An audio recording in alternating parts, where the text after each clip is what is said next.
Hey, you guys, I am back for Noni and Wisdom. I'm sorry, I was not live for the last couple of days. I ended up going out of town, and where I was, the reception was not the best, but I am back. So, y'all come on in the room. It is 90 days of Noni and Wisdom with your girl, Cheryl Mazik. I am super excited. If you are new to the broadcast and have no clue of who I am, again, my name is Cheryl Mazik. I am a wife. I'm a mommy of five. I am the CEO and creator of Ladies of Faith Over Fear. And Ladies of Faith Over Fear is a platform, it's a community, it's a sisterhood. It is everything, right? It is a place where you can get your cup filled back up, but I help women to heal from trauma from the inside out with workbooks, online courses, retreats, and experiences, and also the amazing Noni juice. So these 90 days, I am going live with you guys and just talking about Noni and giving you guys a little piece of wisdom. So as you come on, let me know where you guys are tuning in from. I'm new to TikTok, so be nice to me over here, okay? I'm trying to figure out the TikTok platform. People was making comments. I couldn't really see the comments. So if you're not friends with me on Facebook, because I am on multiple platforms, come find me on Facebook at Cheryl Mazik, and I would love to connect with you. So with that being said, let's go ahead and get into today's topic. So today, you guys, the topic is do not sit on your dreams. And so I like to ask Holy Spirit, as I get ready to talk to people, whether it's my community or live, what is it that I should talk about? And the story of Joseph came into my spirit this morning. I started to reread the story this morning. And so if you're not familiar with Joseph, Joseph is he became a king that really helped. Well, he became not a king, but he became of high stature for the Pharaoh in his time to help really establish Egypt during time of famine. And so Joseph had multiple brothers. He also had a father, of course. You know, if you born, you got to have a mother and a father. And so he had a father, and he was his father's favorite child. And so the other siblings knew that he was his father's favorite child. And so the other siblings did not like Joseph. Okay, they were hating on Joseph. And so they made a plot to get rid of Joseph. And so first they said they was going to try to kill him. Then they was going to put him in a kind of like a well and just let him sit there and, you know, until he died. But they ended up selling him into slavery. Okay. And they did all of this because one, they didn't like him, but also he had dreams. He was a dreamer. Okay. And in the dreams, the first dream he had, it was saying that he would be above his father and his brothers. And they didn't understand what that dream meant. They was just like, oh, you think you better than us? You think that you're going to be able to, we're going to be bowing down to you. And the second dream was similar to the first dream. Okay. And so that's when they ended up leading and putting him into slavery. They sold him into slavery. And so when they sold him into slavery, Joseph ended up being in a place of, he was in jail, right? So he was in a place of solitude. He was in jail.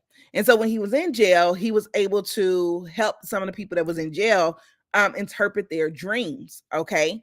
And so he was able to get out of jail because of the gift that he had with interpreting dreams. And so when he was in jail, they had a butler and they had a baker. I think it was a butler and a baker that was there in the jail with him. And so while he was there, he told them what their dream meant. And their dream, one of the dreams was one of them would get out of jail, he would get back into the palace, and he would be successful. The other one, his dream was he would die within 3 days. Both of those things came true. And so when he was there, he said, when you go back to the palace, make sure you tell Pharaoh who I am and what I did, right? And so he forgot to tell him that.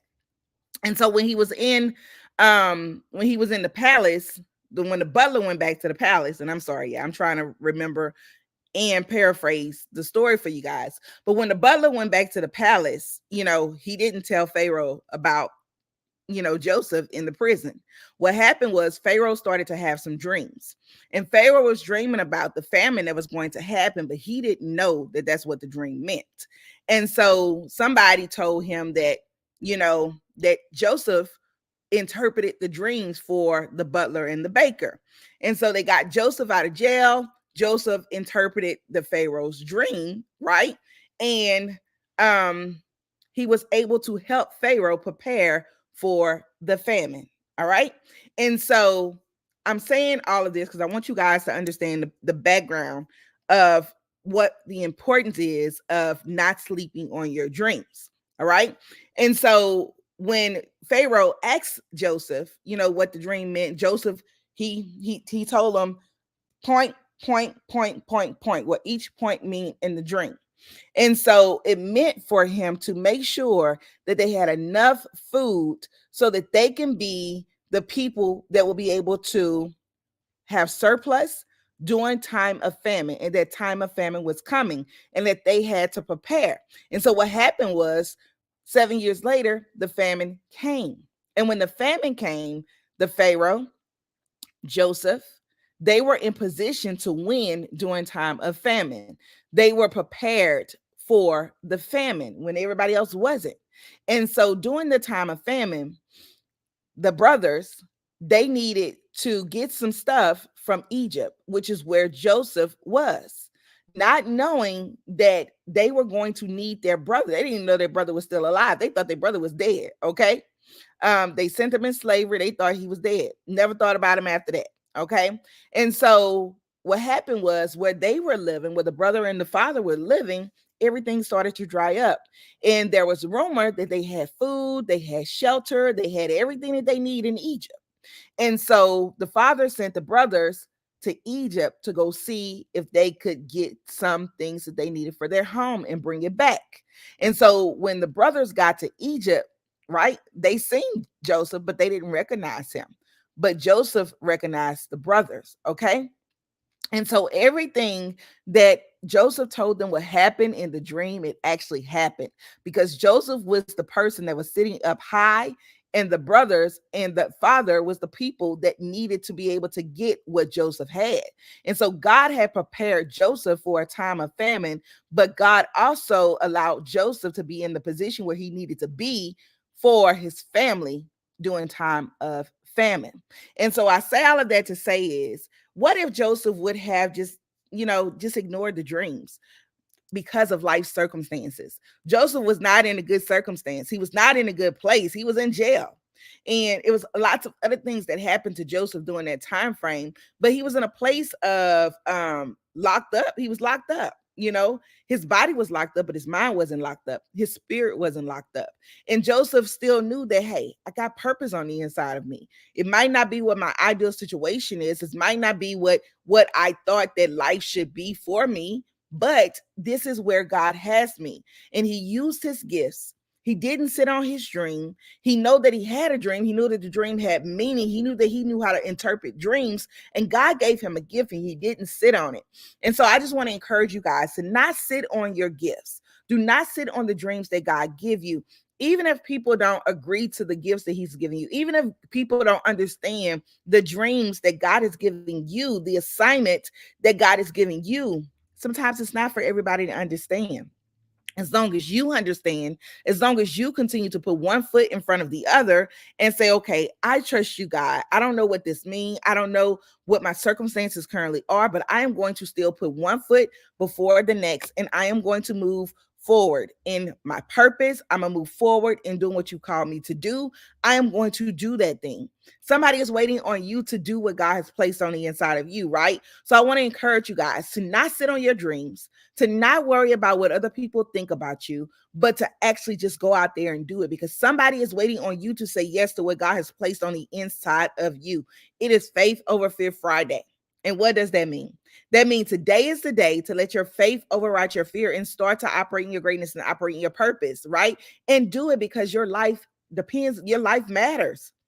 Your dreams matter, your purpose matter, and somebody is waiting on it. Somebody is tied to your yes to your purpose. They are. And you got to stop just allowing other people opinions to stop you from moving in what God has called you to move in. Right? We all have a purpose.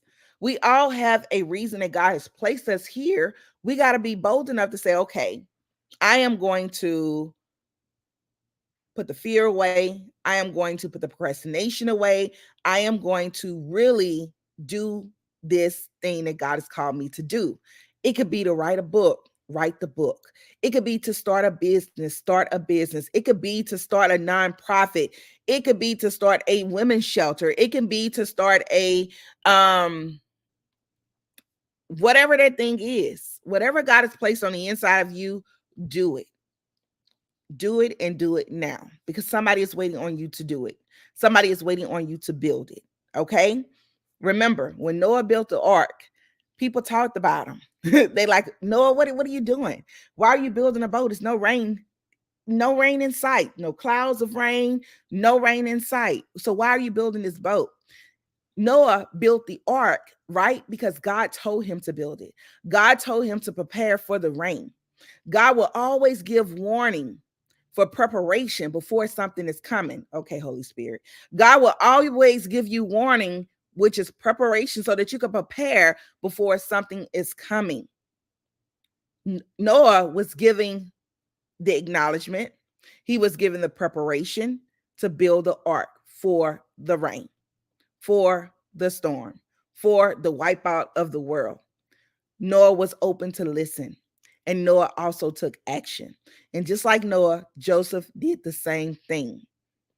God gave warning. He gave time to prepare before something happened. So you got to be willing to listen, okay? And do it. God will give you everything that you need. If he give you the vision, he will give you provision to get that thing done.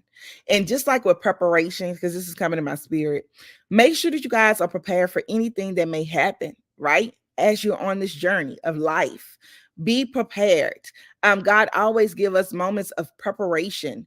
I want to ask you guys this question. If we were to have another year of 2020, will you be prepared? Right? Will you be prepared in your homes for an access and an overflow of things that you currently use? Will you be prepared for your finances? Do you have an overflow of finances, a reserve of finances for if something was to happen to your income? Do you have multiple streams of income that's not tied to just working the job that you may be working on? If you don't, you need to look at those things like, okay, if 2020 was to happen again, what do I need to do different? Because for me and my household, we wasn't prepared when 2020 came. We wasn't. Financially, we were good. However, we didn't have water. We didn't have an access of food. We didn't have access of anything, right? We just was, just buying the regular stuff, not preparing. God has given us signs of something is coming. I don't know what's coming, but something is coming. And he's given us different signs to prepare, to make sure that our house would be prepared for if anything was to happen. Think about the ship that hit the boat in, what was that, New York or whatever, in the northern area. That was a cutoff of this food supply. It was. So things are slowly happening, and it's been things that's been happening since January. Will you be prepared if another 2020 happened? If you haven't, now is the time to prepare. This is totally different than what I was originally talking about, but somebody need to hear this. Now is the time of preparation. Make sure that you are prepared if something happened. If something happened to your income today, if your boss came in and say, okay, we're making adjustments in our division. Your job is no longer here. We had to make some cuts, and you are part of the people, because they might do a layoff. You just never know. You are part of the people that we are letting go. Do you have another stream of income coming into your home? Do you have 6 months to a year of savings if your income is cut off? You got to think about those things. If you don't, what are you doing to prepare for if something like that was to happen? Nobody's job is safe. Not business. All businesses are not safe, but you got to have multiple streams of income. You have to have other ways to be able to diversify your money. And if you're not doing those things, you need to start doing them. If you don't know how to do those things, connect with people that know how to put you in position with the right people that are going to help you to be able to elevate your life. Okay. And we have community that help you with that. I have my own personal community called Ladies of Faith Over Fear, where we help you to evolve as a woman. You help you to grow, to heal from those hurts and pains, to be able to fill your cup back up. It's called Ladies of Faith Over Fear. You can click on the link in my bio and you can find out more about it. We would love to have you in the community. However, if you're somebody that's like, I really want to look for another way where I can make some extra income, I would love to help you with that. I'm also part of a community called Global Legacy Team, where we teach people how to use Noni juice, right? Noni is a holistic approach to help you with issues like diabetes, high blood pressure, inflammation, chronic issues, joint pains. Yeah, I'm gonna tell y'all a testimony this morning. I woke up with a headache. I took some noni this morning. I took more than this. I took about this much in a cup because you can drink as much as you want. It comes in a bottle as well. I took some noni this morning and the headache is gone. I like to do things holistically because I know that if I'm doing it all natural, I shouldn't have any side effects from natural things, right? So I want you guys to really understand that there are ways where you can make sure that you're making multiple streams of income. I would love to help you.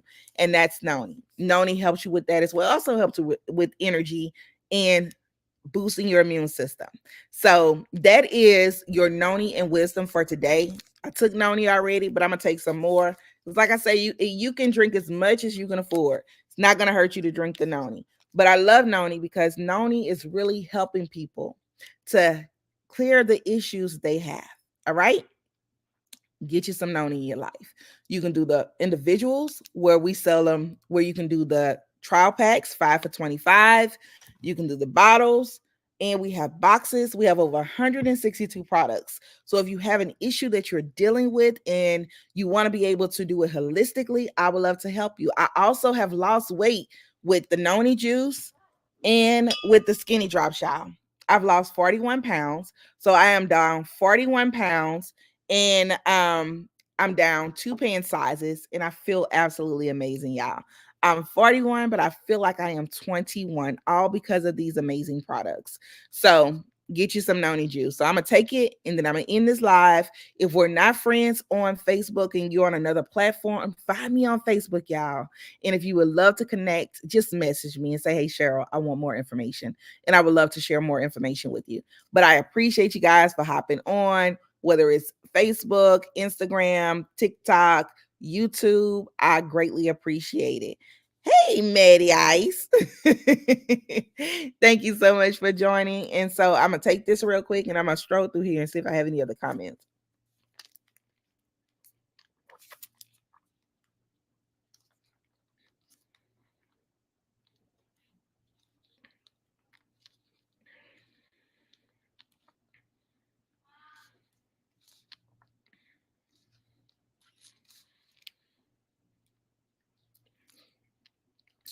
All right, y'all. So that's all the comments I have. I appreciate you guys. I love you guys. I'll be back tomorrow for 90 days of Noni and wisdom. Not sure if it's going to be 9 o'clock, but I will be back. But I appreciate you guys for hopping on. Thank you. And if you have any questions, let me know. Remember, today is a day for you to let your faith override your fears, start to operate in your greatness and operate in your purpose, because somebody is waiting on you to say yes to your dreams, yes to the purpose that God has placed on the inside of you, because you deserve to live the life that God has called you to live. And he wants you to live a life of abundance. He wants you to live a life of overflow and not a life of lack and poverty. Okay. But he also wants you to do what he's called you to do. So, and that requires you to submit to your will for your life and allow God's will for your life to fully flow. You're not going to really reach the dreams that you desire. You're not going to really reach the thing that God wants for you until you truly submit to God's will for your life. All right. So I don't know who needs to hear that, but somebody do. It's not about you, but it's about God and what he has for your life. All right. So I love you guys, and I will talk to you guys on tomorrow. See you guys later.